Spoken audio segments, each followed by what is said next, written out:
నీటి మీద నడిచేస్తున్నాడు, నీటిని అదుపు చేసేస్తున్నాడు, గాలిని గద్దించేస్తున్నాడు. ఎవరండి ఈయన చెప్పండి?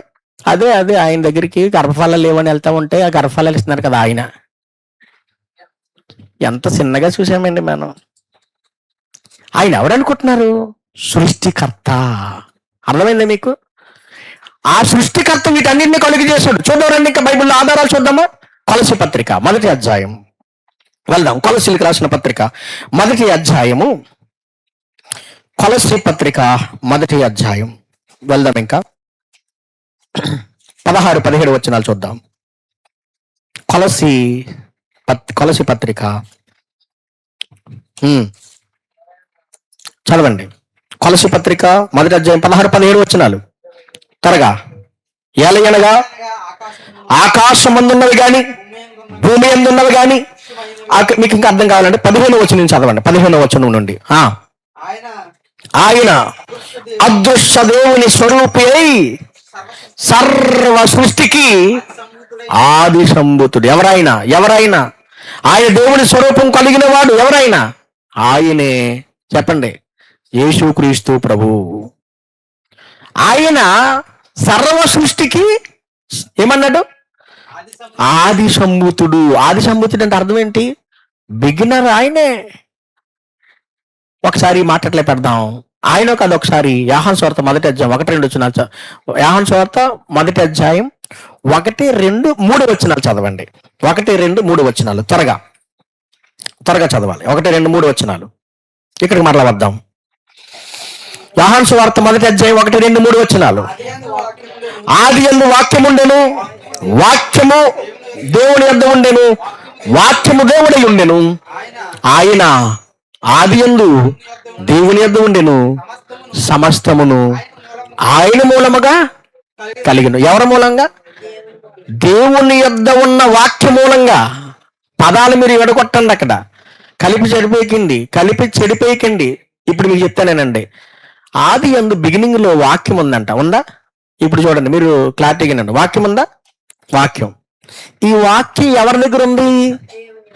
ఈ దేవుని దగ్గర ఉన్న ఈ వాక్యం ఎవరు? ఈ దేవుడు ఎవరు? మరలా దేవుని దగ్గర ఉన్న ఈ వాక్యం దేవుడే ఉందంట. కన్ఫ్యూజ్ అవ్వకండి. దేవుని యొద్ద అనగానే ఎవరి దగ్గర? తండ్రి అయిన దేవుని దగ్గర. కుమారుడైన క్రీస్తు వాక్యమై ఉన్నాడు. ఈయన బిగినింగ్ లో ఎక్కడున్నాడు? తండ్రి దగ్గర ఉన్నాడు. తండ్రి దగ్గర ఉన్న ఈయన ఏమై ఉన్నాడు? దేవుడై ఉన్నాడు. అర్థమైందా మీకు? అర్థం కాలేదా? ఇప్పుడు అంతెందుకని వాక్యము అనే చోట యేసుక్రీస్తుని పెట్టి చదువుదాం. ఇంతకీ ఆ వాక్యం యేసు ప్రభు కాదు. 14వ వచనం చదవండి. అదే 1వ అధ్యాయం 14వ వచనం. ఆ వాక్యము శరీరధారి అయి కృపాసత్య సంపూర్ణుడిగా మన మధ్య. అంటే అర్థం ఏంటి? ఆది యందు దేవుని యొద్ద ఉన్న వాక్యం, దేవుడై ఉన్న వాక్యం శరీరాన్ని ధరించుకుని లోకానికి వచ్చింది, మన మధ్య నివసించింది అన్నాడు గ్రంథకర్త. ఎవరైనా? యోహాను గారు. అంటే మన మధ్య నివసించింది ఎవరు? వాక్యం. ఇంతకీ వాక్యమే నివసించింది అన్నాడు కదా. ఆ వాక్యానికి ఆకారం ఇస్తే, శరీరాన్ని ఇస్తే ఆయనే యేసు ప్రభు. అర్థమైందా? ఇప్పుడు యేసుక్రీస్తు అనే వాక్యం దగ్గర మనం పెట్టి చదువుదాం రండి. ఆది కాండం క్షమించండి, 1వ వచనం చదవండి. 1వ వచనం. ఆది యందు యేసు ప్రభు ఏంటి చదవమన్నాను కదా. వెరీ గుడ్, చదవండి. ఆది యందు యేసు ప్రభు ఉండెను, యేసు ప్రభు దేవుని యొద్ద ఉండెను, యేసు ప్రభు దేవుడై ఉండెను. యేసు ప్రభు ఆది యందు దేవుని యొద్ద ఉండెను, సమస్తమును యేసు ప్రభు మూలంగా కలిగెను. ఇప్పుడు 3వ వచనం కూడా చదవండి. కలిగి ఉన్న ఏది యేసు ప్రభు లేకుండా కలగలేదు. అది చదవండి అక్కడ. చెప్పండి, కలిగి ఉన్నది ఏది యేసు ప్రభు లేకుండా. ఆయన అంటే యేసు ప్రభు. యేసు ప్రభు లేకుండా కలుగలేదు. అర్థం కాలేదా? అంటే ఎవరు చెప్పండి? ఇప్పుడు వెళ్దాం. కొలసి పత్రిక 1వ అధ్యాయం, 1వ వచనం త్వరగా చదవండి. కొలసి పత్రిక 1వ అధ్యాయం 15వ వచనం త్వరగా. ఆయన అదృశ్య దేవుని స్వరూపి అయి సర్వ సృష్టికి ఆది సంభూతుడు. ఇప్పుడు కలిగి ఉన్నది ఎవరు లేకుండా కలగలేదు? యేసు లేకుండా. ఆయన ద్వారా కలిగిను, ఆయన్ని బట్టి కలిగిను. కిందకి చదవండి, ఇంకా అందులో ఉంటది.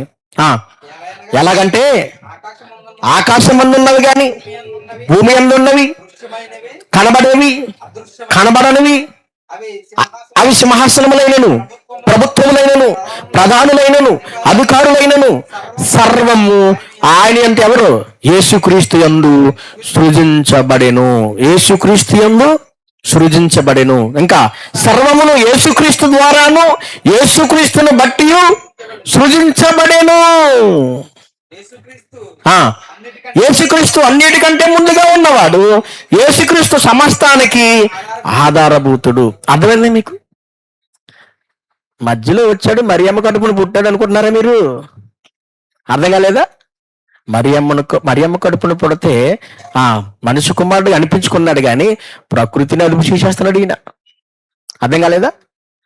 ప్రకృతిని అదుపు చేసేస్తున్నాడండి ఈయన. ఎవరింటికి ఈయన చెప్పండి? సృష్టికర్త. ఇది చెప్పండి. సృష్టికర్త ఆయనే కాబట్టి, ఈ సృష్టిని ఆయన కలుగు చేశాడు కాబట్టి, ఈ సృష్టికి యేసుప్రభు ఎవరో తెలుసా? చెప్పాలి. తెలుసా? మీకు దెయ్యాల గురించి చెప్పినప్పుడు దెయ్యాలకి యేసుప్రభు ఎవరో తెలుసా? తెలుసు కదా. దుస్తులు ఇప్పి మరి తన్ని తరివేసినాయి కదా.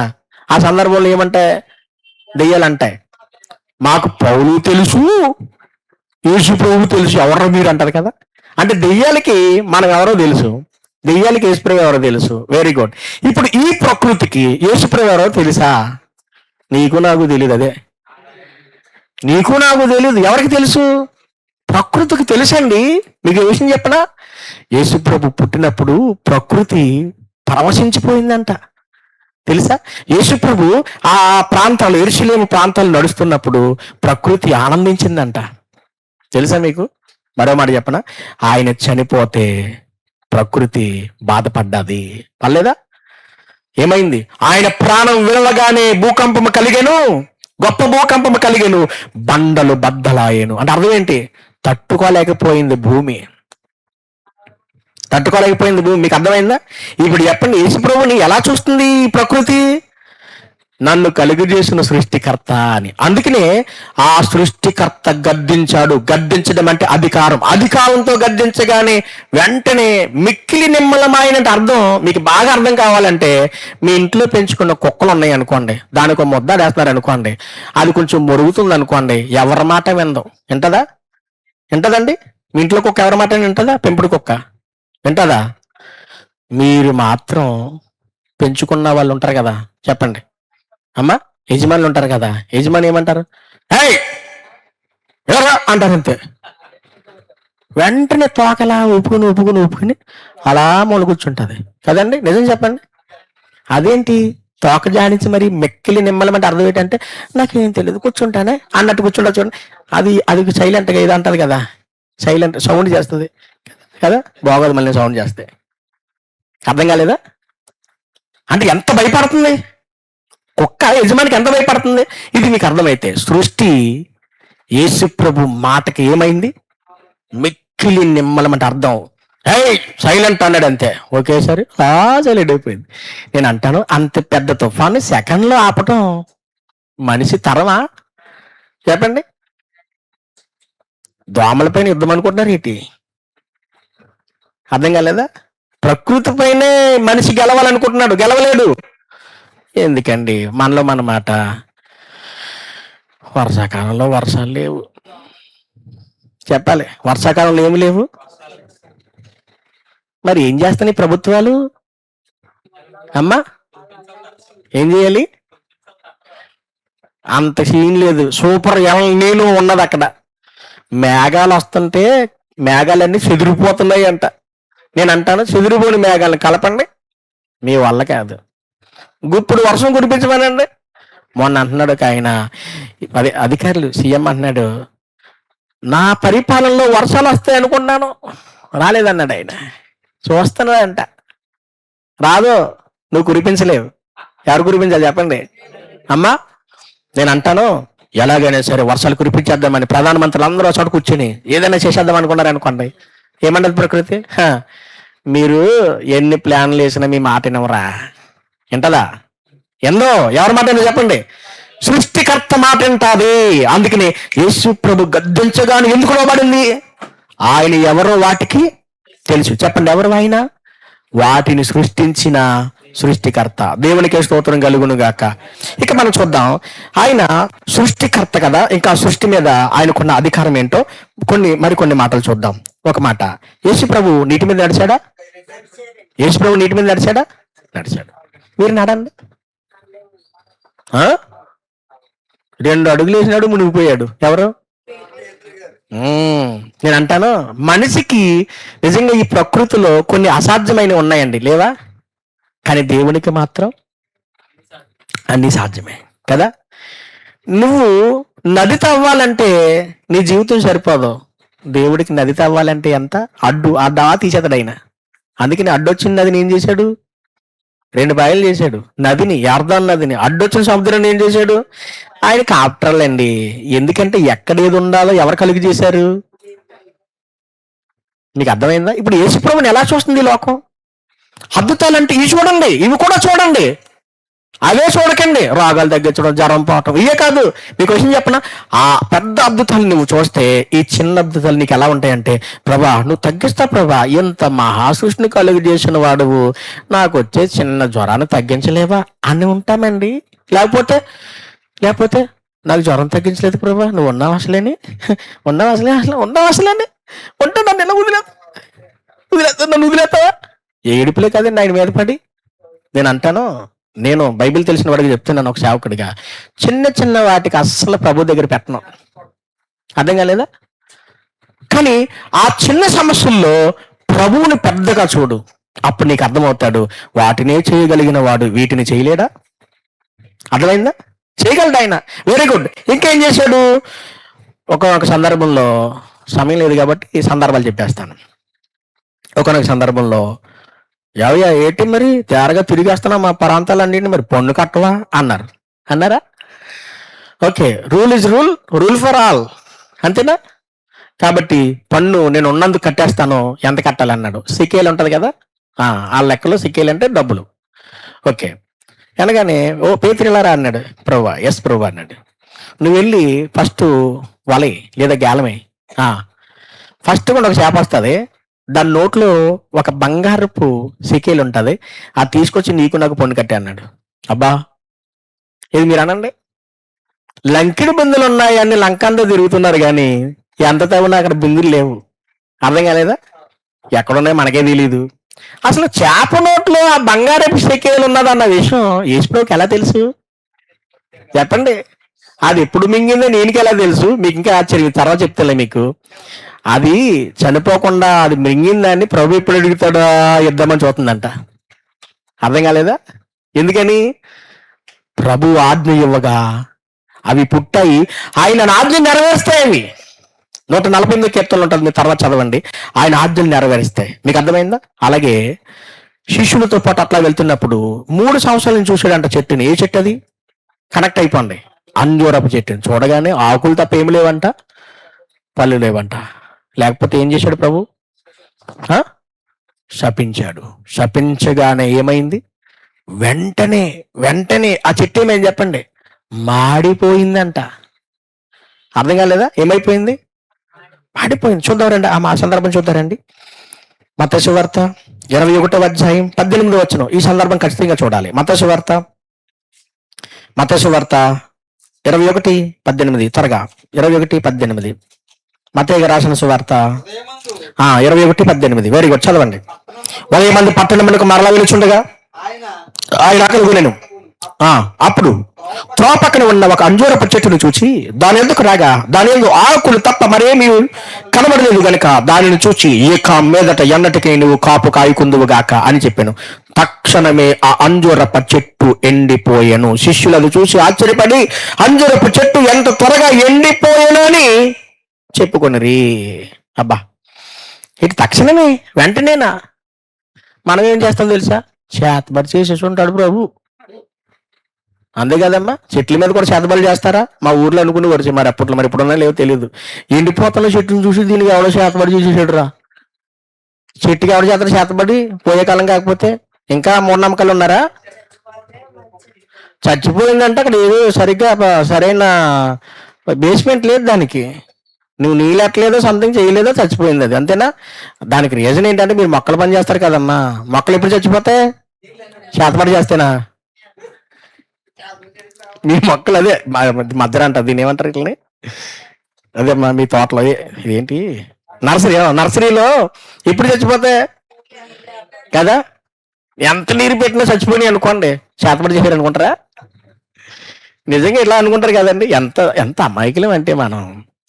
యేసు ప్రభు ఎప్పుడు ఆ మాట అనగానే ఏమైంది? వెంటనే ఎండిపోయిందంట. శిష్యులు అది చూసి ఆశ్చర్యపోయారంట. ఆశ్చర్యపోయారంటే అర్థం ఏంటి? చెట్టునే శపించాడంటే వెంటనే ఎండిపోయిందంటే చెప్పండి. ఇప్పుడు ప్రకృతి పైన ఏముంది? అధికారం ఉందంటే ఆయన ఎవరు?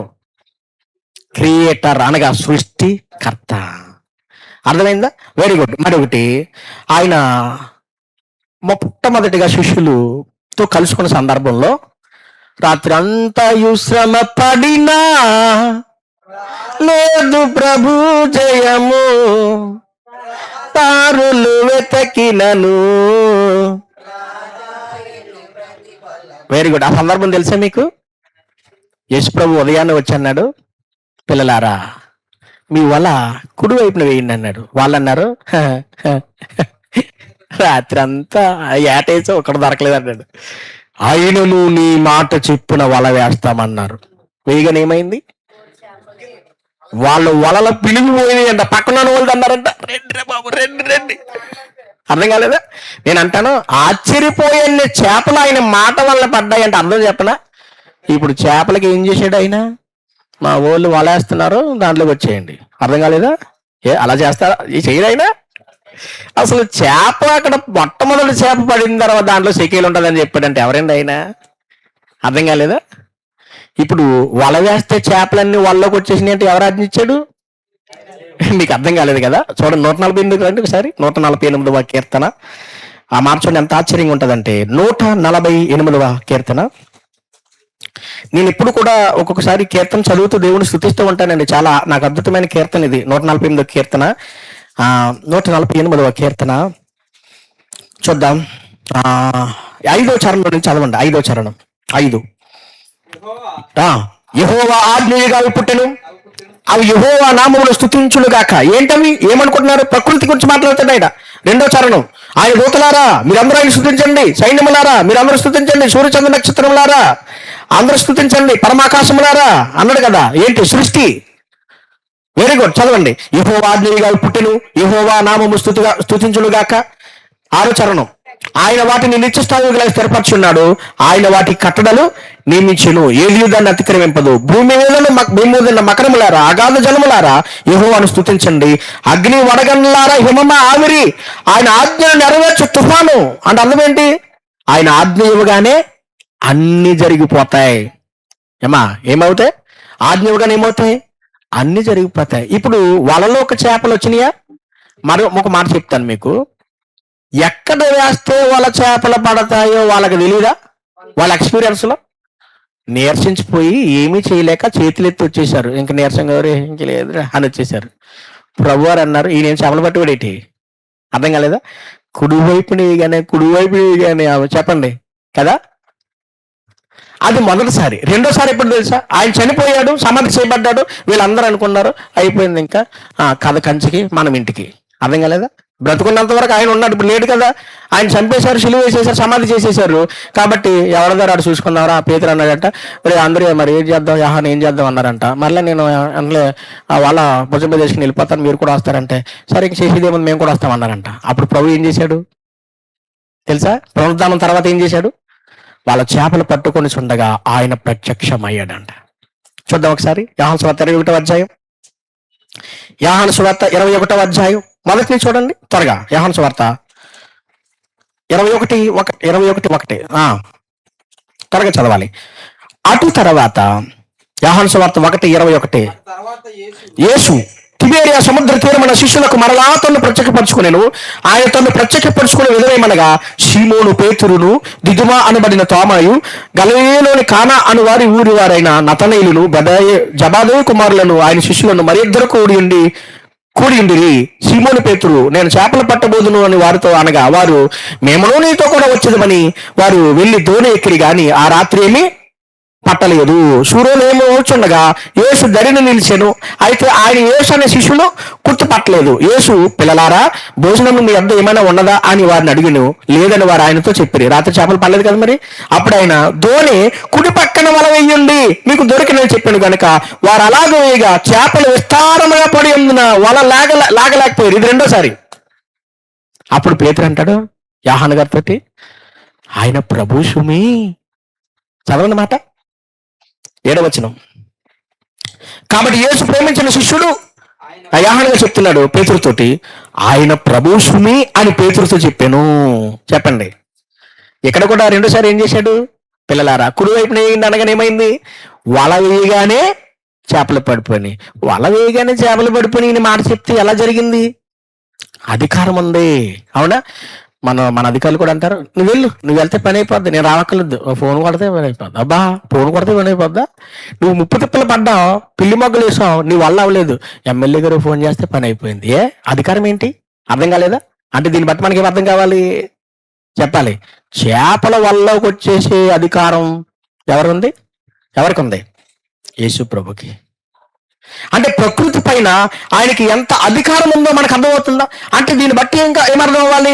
ఆయన రోగాలు తగ్గించేవాడే కాదు, ఆయన ఆహారం పెట్టేవాడే కాదు, చెప్పాలి, ఆయన సృష్టిని కూడా అదుపు చేయగల, చెప్పాలి, సృష్టికర్త. నేను అంటాను, అసలు ఆయనని ఇలా పరిచయం చేస్తే బాగుండేమో. చదువుకున్న పిల్లలకి బాగా అర్థమవుతాడు. అర్థమైందా? మరి చదువుకునే పిల్లలు యేసుప్రభుని ఎందుకు అర్థం చేసుకోలేకపోతున్నారు తెలుసా? ఎందుకు అర్థం చేసుకోలేకపోతున్నారు అంటే, మనం అద్భుతాల దగ్గర ఆగిపోయాం. ఎక్కడ? పొట్టు జగ్గ దగ్గర ఆగిపోయాం. ఇంకెక్కడ ఆగిపోయాం? తప్పిపోయిన కుమార్ దగ్గర ఆగిపోయాం. ఇంకెక్కడ ఆగిపోయాం? కానా విందులో ఆగిపోయాం. అక్కడి నుంచి బయటకు రాం. కానా విందులో ద్రాక్షరసం తాగుతూనే ఉంటాం కదా. ఇంకెక్కడ? చెప్పాను. ఇంకేం చెప్పండి. 5,000 మందికి 2,000 చెప్పులు అనగానే ఎప్పుడు చూసిన ఈ ప్రసంగాలు చేస్తారు కొంతమంది, అద్భుతాలు కదా. నేను అంటాను, ఇంకా ఉన్నాయన చేసిన అద్భుతాలు. ఒక మాట చెప్పనా? ఆయన చేసిన అద్భుతాలు నీ జీవితంలో చిన్న చిన్నవి కాదు, కానీ నీ కోసం, నా కోసం ఈ మహా సృష్టిని కలుగు చేశాడు. ఒక్కసారి సింపుల్ గా చెప్తున్నాను. అబ్రహాం బాధపడిపోతున్నాడండి, ఏమి లేదని, కడుపు లేదని, అంటే ఆయనకి అదే గర్భఫలం లేదని కదా. అప్పుడు దేవుడు ఏం చేశాడు చెప్పండి? అబ్రహాం, భయపడకు, నీ కేడముని నేనే, నీ ఆధారము నేనే, నువ్వు పిల్లలు లేడని బాధపడుతున్నావా? ఒక్కసారి ఇలారా అన్నాడు. ఆకాశం వైపు ఒకసారి చూడు అన్నాడు. చూశాడు. ఏం కనబడుతున్నాయంటే చుక్కలు కనబడుతున్నాయి, లెక్కెట్టు అన్నాడు. అర్థం కాలేదా? చుక్కలు కనబడుతున్నాయి, లెక్కెట్టు అనగానే 1 2 3 4 5 6 అనలేదు, నా వల్ల అవదు అన్నాడు. అలా చేస్తాను. కోట్ల కొలది నక్షత్రాలు ఆకాశంలో చేసిన వాడు ఎవరు అనుకున్నావు? నేను. నీ సంతానాన్ని కూడా నేనే శూన్యములో నుండి సృష్టిని చేసిన నేను. నీ భార్య ఉడిగిపోయింది, శరీరం, నీ శరీరం ఉడిగిపోయింది. నేను వాగ్దానం చేసిన వాడు, నమ్మదగిన వాడు, మాటిచ్చిన వాడు నెరవేర్చకుండా తగిన సమయంలో వస్తానన్నాడు, వచ్చాడు, దర్శించాడు, గర్భఫలాన్ని ఇచ్చాడు. అంటే దేవుడితో చూపించాడు ఆధారం ఆకాశ నక్షత్రాలు. అంటే అర్థం కాలేదా? దాని అర్థం ఏంటంటే ఆకాశ నక్షత్రాలని కలుగు చేసిన వాడును నేనే. మరి ఆయన ఎందుకంటే సింపుల్ గా చూస్తారు? అర్థమైందా? నేను అంటాను, ఒక మనిషిని మనం ఊహించుకున్న విధానాన్ని బట్టి ఉంటుందండి. ఒక మనిషిని మనం తెలుసుకున్న విధానాన్ని బట్టి ఉంటుంది. మన యేసుక్రీస్తు ప్రభుని మనం చిన్న చిన్నగా చూడొద్దు. ఆయన చేసినవన్నీ కూడా చాలా స్వల్ప సంగతులు, ఇవన్నీ అల్ప సంగతులు తెలుసా. మరి ఆయన చేసింది ఏంటంటే, నేను అంటాను, ఈ సృష్టిని చేయటం కూడా ఆయనకు చాలా చిన్నదంట. చూద్దాం, ఆ మాట చూపించి ప్రార్థన చేసేస్తాను. యోబు గ్రంథం ఆయన సృష్టిలో, ఆయన సృష్టించిన వాటిలో ఇవన్నీ కూడా ఎటువంటివంటే, యోబు గ్రంథానికి వెళ్దాం. 26వ అధ్యాయము 14 వచనం. 26:14 యోబు గ్రంథం 26:14. ఇవి ఆయన కార్యములో స్వల్పములు. ఆగండి, ఇవంటే ఏంటో అనుకుంటారేమో. ఇవంటే 7వ చరణం చదవ 7వ వచనం. శూన్య మండలము పైన ఉత్తర దిక్కున ఆకాశ విశాలమును ఆయన పరిచెను. శూన్యము పైన భూమిని వేలాడదీసెను. వాటి కింద మేఘములు చినిగిపోకుండా ఆయన తన మేఘములో నీళ్లను బంధించెను. ఇవి ఇప్పుడు చదవండి 14 వచనం.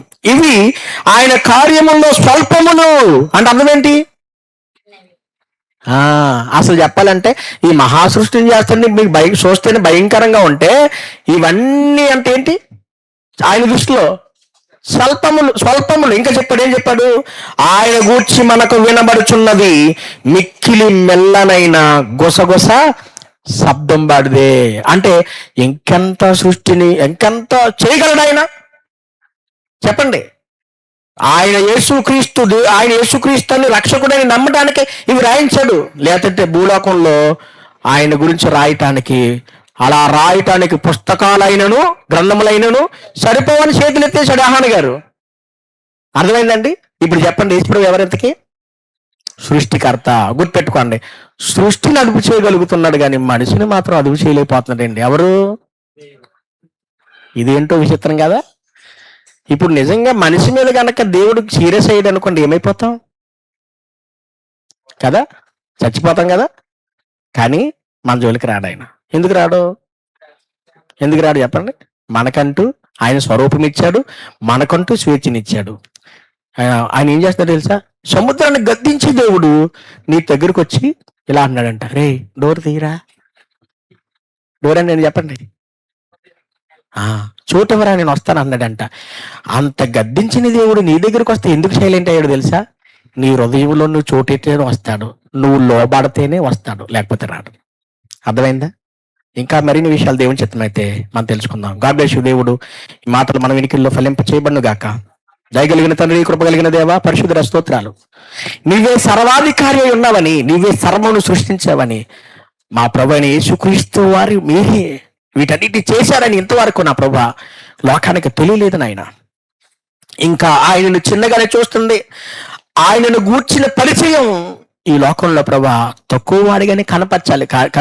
కానీ మహాదేవుడును, సృష్టికర్తను, సర్వాధికారం కలిగిన వాడని ఈ లోకం గుర్తించలేకపోయింది ప్రభా.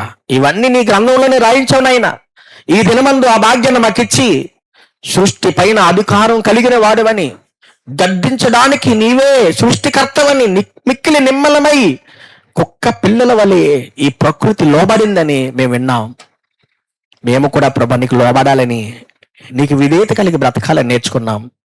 బిడ్డలందరూగా విన్న వాక్యాన్ని వరదలు భద్రపరచండి, నడిపించండి. క్రీస్తు నామంలో ప్రార్థిస్తున్నాం తండ్రి, ఆమేన్.